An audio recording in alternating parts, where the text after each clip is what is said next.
তাইক মই বহুত ভাল পাইছিলোঁ। হয়তো মই দুখীয়াৰ বাবে তেওঁ মা দেউতাকে মোলৈ দিবলৈ নিবিচাৰিলে আৰু ভাল ল'ৰা এজন চাইনে তাইক বিয়া দি দিলে। আৰু 2 মাহৰ পিছত নতুন নম্বৰ এটাত মোলৈ কল আহিলে আৰু তাইৰ লগত মই কথা পাতিলোঁ। আৰু কি বুলি কথা পাতিলোঁ এবাৰ শুনাচোন। হেল্ল'। মই তোক বহুত বেয়া পাইছোঁ। কোন হয় বাৰু? চিনি পোৱা নাই। মই তৃষ্ণা। অহ ক কি হ'ল? মই তোক বহুত বেয়া পাইছোঁ। কিয়? একো এটা নোখোৱাকৈ গুচি গ'লি সিদিনা। কি খাব লাগিছিলোঁ? মোৰ যি আছিলে সকলোচোন গলি। বিয়ালৈ মাতিছিলি গ'লোঁ আৰু মোৰ খাবৰ মন নাছিল নাখালোঁ। কেৱল তোক এবাৰ কইনা সাজত চাবলৈ মন আছিল আকৌ, সেইকাৰণে গৈছিলোঁ। একো এটা নোখোৱাকৈ গুচি গ'লি। মোক খাবলৈ মাতিছিলি নেকি? নহয় অ', তই বুজি নাপাৱ কথাবোৰ। আৰু তেনেকৈ নকবিচোন, দুখ লাগে মোৰ।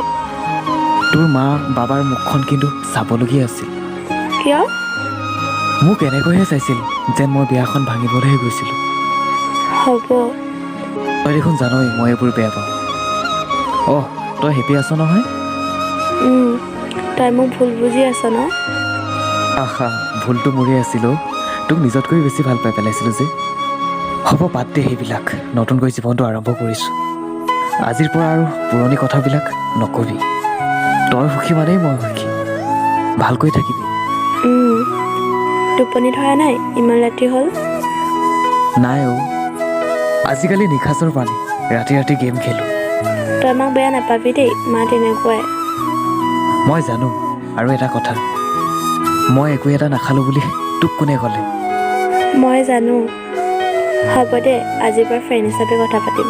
পাতিবিনে? অঁ হ'ব দে। আৰু সেই বুলি কৈ ফোনটো কাটি দিলোঁ। বহু আৱেগিক হৈ পৰিছিলোঁ সেই সময়ত। চকু ফানিয়ে বৰকৈ আমনি কৰিছিল আৰু পিছদিনা ৰাতিপুৱা চিমটো ভাঙি পেলালোঁ।